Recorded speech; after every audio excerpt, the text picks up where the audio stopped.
Hello my dear audience, down টাউনের চিত্র এটি। বেশি দূর দেখা যাচ্ছে না। কি ভাবছেন, কুয়াশা? না, এটা কুয়াশা নয়, এটা হচ্ছে মেঘ।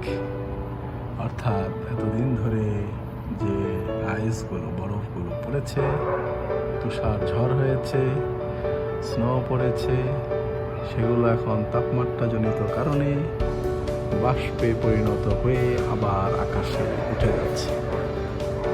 এই হচ্ছে তার দৃশ্য। বাংলাদেশের মতো কুকুরও ডাকছে, খেলা করছে সবাই, যেহেতু তাপমাত্রা একটু বেড়েছে, শীতটা কমে গিয়েছে, একটু আনন্দের